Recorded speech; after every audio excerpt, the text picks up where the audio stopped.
What's up sa lahat dyan mga master? Kamusta kayo? Sana ayos kayong lahat. Ito, trabaho na naman tayo. Gawa ulit ng mga videos. At itong video na to ay isang unboxing video. Itong unit na to na pinadala galing sa Guitar Pusher. So maraming salamat Guitar Pusher for sending this unit para ma-unbox, ma-demo, ma-review in the future videos. So itong video na to purely unboxing muna. Maraming salamat Guitar Pusher. Ibang klase talaga kayo. Nakikita nyo naman sa title, isa tong Headrush FR 108. Isa siyang full range, flat response na speaker. At magagamit ko talaga to sa setup ko, lalong-lalo na ako ay naka-ampless setup. Nakita nyo naman recently, may upload ako about dito sa unit ko, sa multi-effects unit ko na Valiton GP200. Pinakita ko doon yung setup ko. Since meron akong preamp and cab sim or IR dito sa unit na to, so technically hindi ko na kailangan ng actual or yung physical amplifier.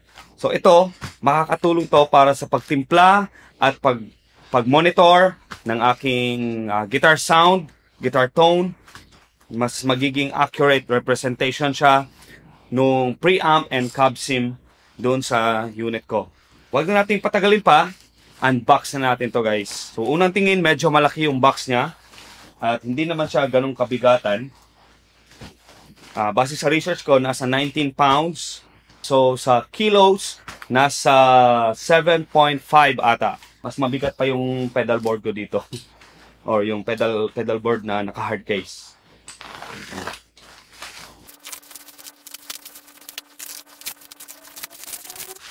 Ayan, so kitang-kita ka agad pagbukas pa lang.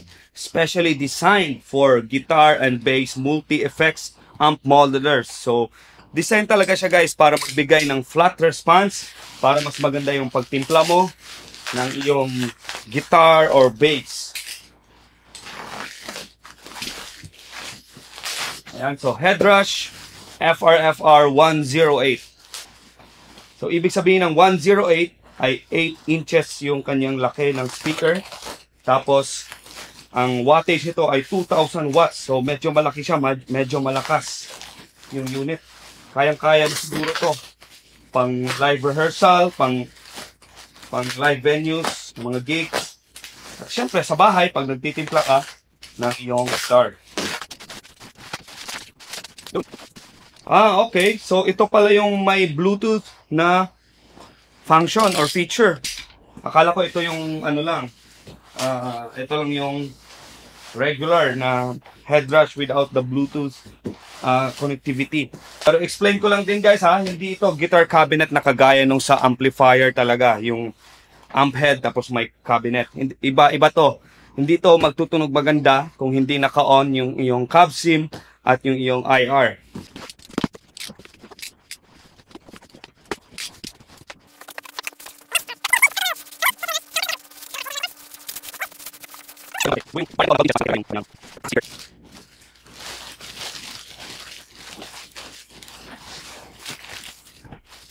Yan, wow.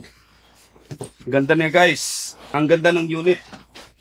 Ayan siya guys. Hindi ko in-expect na maliit pala siya. Pero since 2,000 watts siya, I think kayang-kaya niya bumuga ng malakas na sound. Siyempre, sobrang lakas na ng 2,000 watts. So ito siya guys, siguro nasa 8 kilos or 7.5. So meron siyang saksakan dito sa likod. Merong dalawang input, pwedeng combo. So pwede siyang XLR, pwede rin siyang 1/4 inch or yung PL ng guitar. Tapos meron siyang separate volume control each. Tapos yung kanyang power on off button or switch. Tapos ito yung para sa power cable niya. Ayan, so meron siyang separate volume control para sa Bluetooth. Halimbawa, nagpe-play along ka with the backing track, pwedeng i-separate yung kanyang volume ng kanyang Bluetooth connectivity. Tapos ground lift. Tapos ito, meron din siyang parang switch. Siguro magdadagdag to ng bass or mag-low cut siguro. I'm not sure pa, pero abangan nyo sa in-depth review. Ayan, so basically, ayan yung mga input and output sa likod. Dalawang input, separate volume sila. Tapos isang out papuntang mixer or PA para marinig din sa labas. So pwede na rin hindi na galing dun sa pedal board. Meron din siyang butas dito sa ilalim na pwede mong gamitin. Lagay mo sa isang stand or speaker stand. Ito siya guys, pakita ko ulit. Ayan, Headrush FR-FR 108. Sa susunod na mga videos, i-explain ko sa inyo, papakita ko sa inyo kung bakit kailangan mong mag-invest ng FR-FR speaker at kung bakit din hindi mo kailangan ng FR-FR speaker. So far, sobrang ganda ng quality, ang ganda ng kanyang itsura. Napaka-astig din ang logo kasi parang gold siya na parang yellowish. Tapos maganda din yung kanyang screen. Makikita mo sa loob parang may ano pa siya eh. Parang yung foam eh. For sure, matibay na matibay itong unit na to. Hindi rin siya gano'ng kabigat. Medyo nabigatan lang ako kasi galing pa ako dun sa Siargao. Nag-surf kami dun. Kaya medyo parang may ano pa ako dito. Mga muscle pain, muscle cramps. Check muna natin kung ano pa yung ibang laman ng box. Yan, power cable. Tapos, yung kanyang manual. So, napakadali naman siguro nitong gamitin kahit hindi ko na basahin itong manual na to. Pagkakalam ko, MK2 yung may Bluetooth connectivity. Ayun, so, baliktad. Sorry. Abangan nyo very soon. Mag-upload tayo ng demo and review nito. Tatlo yung gagawin nating test. Gagamitin natin siya pagtimpla ng guitar dito sa studio. Tapos pangalawa, gagamitin natin siya sa live rehearsal. So, tamang-tama, may rehearsal kami this week para sa upcoming gig namin sa Baez City. Kasama yung Chocolate Factory. So, titest ko to. Papakita ko sa inyo kung ano yung tunog niya. Lalaban ba yung volume niya sa band context? Kung malulubog ba siya or saktong-sakto ba yung volume niya kasama yung banda. Tapos, gagamitin ko rin mismo dun sa gig na sa September 7. Yun nga, sa Baez City.